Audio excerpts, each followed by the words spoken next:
My name is Tia. I am 21 years old and I live in Logan, Utah currently. So I was adopted from China actually. So I feel like I definitely identify with like the Asian population, and I identify with the LGBTQ plus population. I identify as queer, and then I identify as, like, I grew up LDS. I'm currently not LDS anymore, but those are just some of the dynamics that play into my identity. Yeah, so major depressive disorder I was diagnosed with about 4 or 5 years ago. And then I was diagnosed with ADHD. I guess ADHD is the most recent one. I was diagnosed with that in January. And then OCD I was diagnosed with not this past May, but May 2022. So all pretty recent besides the depression. So I was kind of a long journey to get diagnosed with each one. So originally, about 6 years ago now, I was starting to struggle with a lot of anxiety and just like down mood, and just like lost a lot of interest in things. And so my mom and I, we found a therapist, and the therapist was like, you have generalized anxiety disorder and major depressive disorder. And so I saw that therapist for about 4 years. And then about a year ago, I was just kind of tired of seeing that therapist. I wanted some new insight. And so I started seeing someone here at Utah State actually, and they diagnosed me with OCD. And I was like, there is no way I have OCD. Like, that's just, I don't know. Like, I just don't seem like I fit the criteria for OCD. And I was like, there's just no way.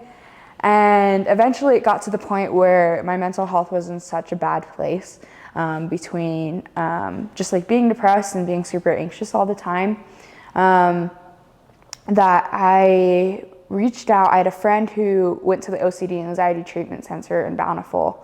And then I reached out to that friend and I was like, hey, this person thinks I have OCD and I'm really not sure. And so I talked to her a bit about it. And then I was also started seeing a new therapist too at the same time, so another one. And I talked to that therapist about it, and she was like, yeah, I mean, I think what you're telling me does fit the criteria for OCD. And I was like, okay, but like, I really don't believe you.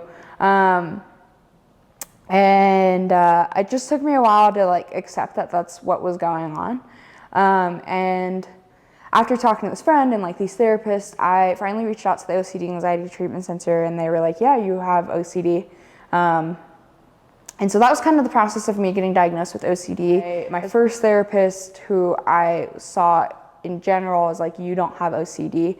And so it was a lot of confusing, conflicting opinions coming my way. And eventually it just got to the point where I really felt like OCD fit the, like, what I was experiencing.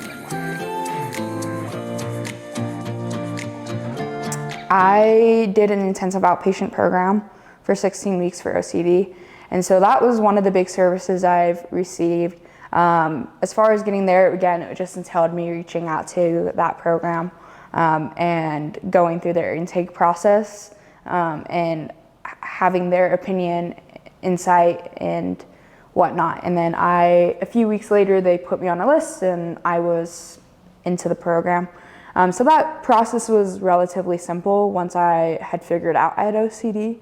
As far as getting a psych evaluation, that was actually pretty difficult. I had been through 2 or 3 people who were also like, well, I don't think you have ADHD. And then I had also, again, encountered people who said, I think you do have ADHD. And I was reaching out to a bunch of different people, and eventually I landed at the Disability Resource Center here at Utah State, who helped me get on the list at Counseling and Psychological Services. And I got evaluated through them for ADHD. And so again, once I finally found a place like that, getting that evaluation done and those services were pretty simple. And I have some accommodations through the Disability Resource Center that match my psych evaluation. And so they're pretty good about accommodating what I need. And like, for example, just like extra time on tests or things like that. So that is like relatively easy for me to access those services now. I would say I took a lot of initiative even when like 4 years ago when my mom and I were first starting to look for a therapist. I was the one who brought it up. I have definitely had help and guidance from other people, but I would say that like I jumped through a lot of hoops, and I think it was super, super important for me to receive the correct diagnoses. And that was kind of my driving motivation to like put my foot out there and get what I needed essentially, which was a lot of work and really, really hard. And I think to some degree, like it should have been easier than the process I went through with all of the conflicting opinions and people who just like don't really understand certain diagnoses. And especially since OCD is often misdiagnosed, I think my life would have been a little different if I was diagnosed with OCD to begin with instead of generalized anxiety disorder. So.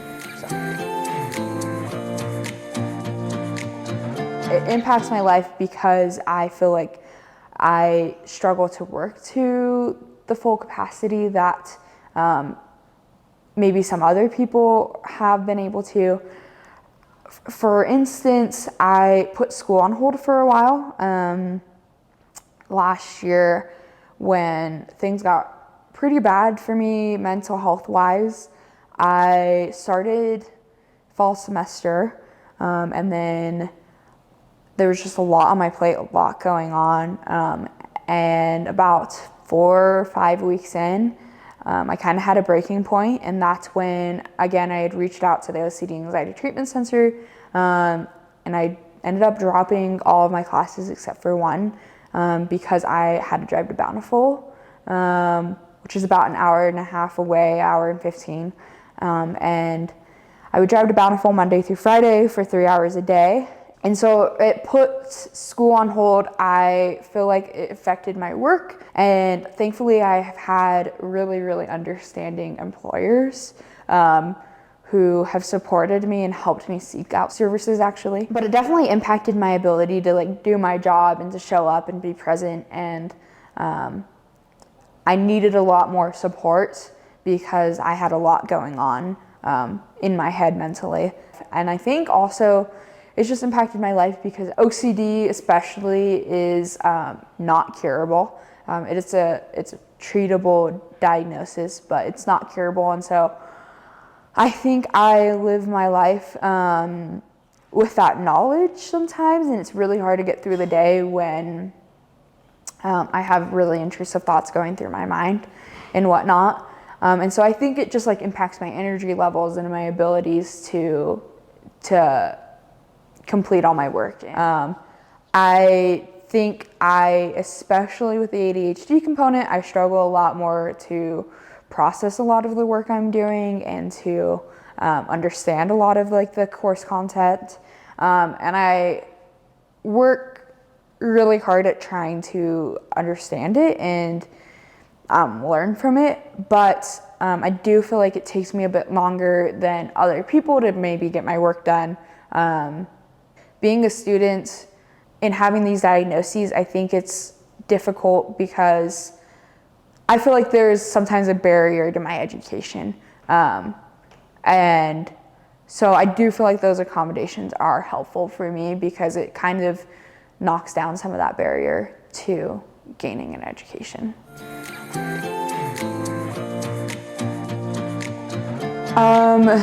I think my diagnoses have had both a positive and negative impact on my relationships. I think it's really, really helped me realize like who are my true friends, who really care about me, and who is there to support me. I mean, as I'm saying that, like I can think about the people who have been there with me as I'm going through this whole process. I have, in particular, I have relationship OCD is one of my themes. And so my OCD is really, really tough on a lot of my relationships, and I have a lot of intrusive thoughts about them. But having friends who really, and just like family in my life who really understand my diagnoses and who are there to listen to me has been really helpful. It's been really good for me to have those people in my life who like are there to listen and who try to understand my diagnoses. Because I feel super supported. I do feel like even though my diagnoses have had somewhat of a negative impact on my relationships, they've really helped me grow my relationships, and I'm very, very thankful for that.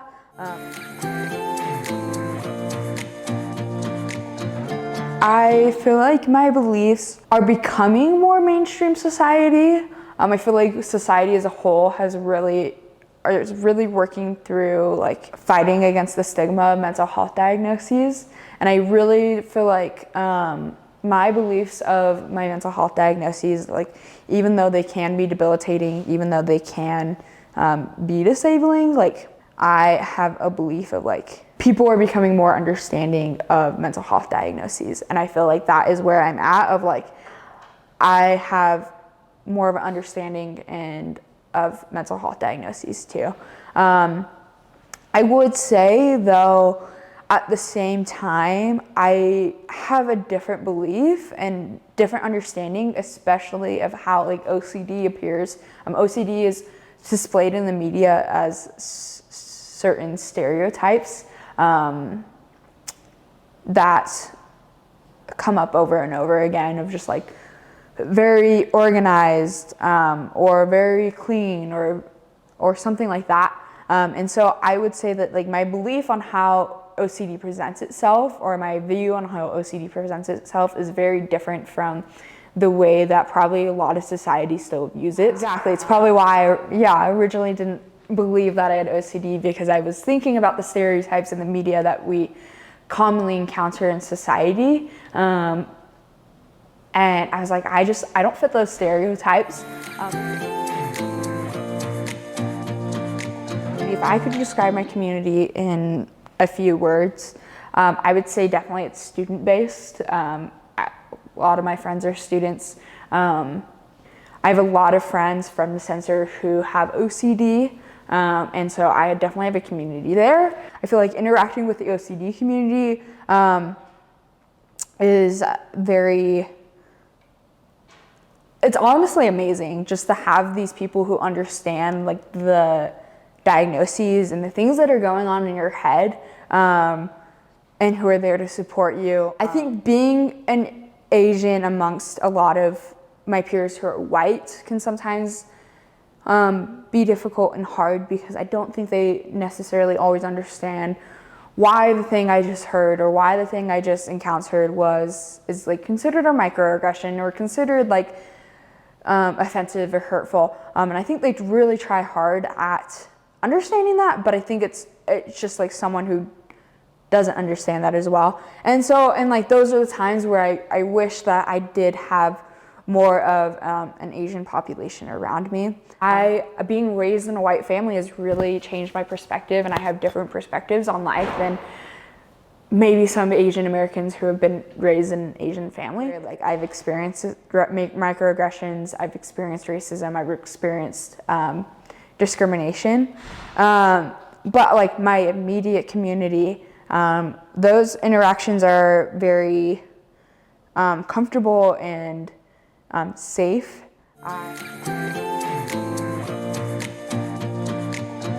I've thought about this a lot, and I don't really think I would change a ton. As far as the actual diagnoses go, I wouldn't change that. Like I do feel like that is an integral part of who I am, of the way I think, of the way I interact with people, of the way I pursue different things in my life and the decisions I make. The parts of my life I would change would be how I access treatment. I think I just wish that accessing treatment was easier and more understandable, and that providers were more on the same page of what was going on. And there was more communication between different providers of what was happening for me. And so I really feel like that is really the only thing about my life that I would change. I think it's really has forced me to understand my values and my beliefs. Understand what I appreciate and like about these cultural groups I'm part of, and kind of take what I need and like take what I want to be part of and kind of put the rest to the side if it's not helpful for me. And so I feel like I've learned how to just kind of sift through a lot of these things in my life. Just like having the realization that like not everything I'm taught or told like is helpful, and that these resources are there to help me. I think the first step is like just educating yourself on just like what does it mean to work with people who are adopted? What does it mean to like work with the LGBTQ plus population? I really believe in like affirming care of just like the therapists I've been most comfortable with are those who are a little bit open about like, hey, like this is a safe space and like I support these identities, like, right? And even if you're not like, that's not your specialty, I think like if you encounter a client who's adopted, like maybe doing a little bit more research or like education to try to understand that population, and just like listening to people's stories and trying to understand people's stories, even outside of like the therapy room and like other clients you're interacting with. I had one therapist who I absolutely adored, and she and I were just like bouncing off the walls, kind of funny. Like I definitely was there to do therapy, but it was also just like a little bit of fun and just like a little bit of joking and a little bit of like, I don't know, just like making jokes at things that we like almost agreed on or that resonated with each other. And that really helped me feel connected. I understand the role of like not self-disclosing a lot from like a therapist's perspective, but I feel like some amount really helps me connect with the therapist and makes me feel understood and heard and feel like safe there. So, like, do they understand my diagnoses and do they understand my identity as a whole? If like that first provider who I was seeing for 4 years, I adored her, helped me through a lot, but as I was receiving an OCD diagnosis from the other two therapists, she was like, I don't think you have OCD, which really threw me off because I'd seen this provider for 4 years. Turns out I do have OCD. And so those are one of the experiences where like that didn't go over as well, because it was like, what the heck? And so sometimes I'm like, I want to go back to that provider and be like, guess what? Like I went to a specialized OCD anxiety treatment center and I got treated for OCD. I'm like, you were wrong. Like, and so I think just like in that aspect of like things not going well, like having the humility to be like, oh, I was wrong. Like I was wrong about a diagnosis. Like I was wrong about how I approach someone with this identity, is super important. It definitely broke my trust in that therapist, and I kind of made me evaluate, like maybe I wasn't as comfortable because they didn't have the belief in me to understand what was like really going on in my head. So far, it has not affected my employment opportunities. I had been looking for a new job at last September, and that's kind of when things started to fall apart, but I like wasn't anticipating going into this intensive outpatient program yet. It had all kind of just fallen in a way where like I had gotten hired, and then all of a sudden like people were like, my therapist I had been seeing was like, you need to look into this intensive outpatient program. So I had I was in the process of like getting interviewed and whatnot. And then the intensive outpatient program was like, well, we can take you in a few weeks. And then I had gotten hired, like I was getting offered the position. And so I just kind of said to her, like, hey, like life kind of blew up on me. Like when I applied, I wasn't anticipating doing this program that was going to take up 15 hours my week plus the 3 hours of driving a day. And so I had a conversation. I was like, I know you want me to work 10 to 15 hours a week, but can I work 9? Like that is what's going to work. And so thankfully it hasn't affected my employment opportunities so far. I am scared about how it might affect my future employment opportunities, but I share a lot of my story, especially on social media. I have found that to be so amazing, not only for myself, but really just like raising awareness of, I talk a lot about OCD specifically because I feel like out of all the diagnoses I have, like that is the one that is the most misunderstood. And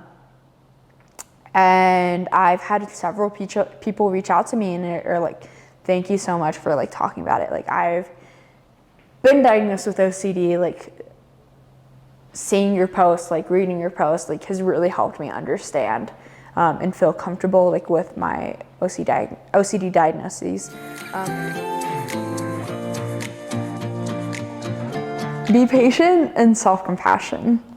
As frustrating as it can be to work with providers who don't understand things, or have friends or peers or family members who don't always understand things, more often than not, especially the friends, especially the family, I've found that they have come around and really tried to understand like where you're coming from. I think self-compassion for me in my life like plays a huge role. There are days where I literally am like, I hate OCD, I hate my brain, like I just hate living with the things I live with. And I think those are the days where like I really, really have to use like self-compassion statements and be like, no, like I'm worth it. Like I can do this. Like I am good enough. Those type of things. I would also say like, as far as interacting with the world around you, I would say like advocate for yourself. To the best of your ability, right? It can be exhausting and it can be tiring. And sometimes like there have been times where I'm like, I'm done and I just need to take a break. And I think that's completely okay to take a break for trying to advocate for your needs. But I really do feel like me pushing providers and like being like, no, like this is it. Like I went through 5 psychiatrists before I found the psychiatrist that I'm finally with. Talking to not only providers, but talking to your employers, like if you feel like it's safe, like obviously there can be, it can be hard and you don't always know the implications of that. But for me, like talking to those employers were really helpful. Talking to my professors was really helpful. And they have been super understanding for the most part. I think for providers, friends, peers, teachers, anyone and everyone, I think it's do the work to gain understanding of people who are different from you and people who have different life experiences than you. I feel like the friends and those people who have done the work and who have tried to understand where I'm coming from are the friends and the connections that I have that are closest to me. And I'm not gonna lie, like obviously it takes work to do the work, right? But at the end of the day, like it opens up so many opportunities for you. It opens up so much opportunities for relationships, opportunities for growth, opportunities for a lot of things. Like living with a disability or living with mental health diagnoses like is exhausting and it can be a lot. And so just like having the self-compassion to know that you're doing your best even when you feel like you're not, and just like consistently trying to show up for yourself is super important.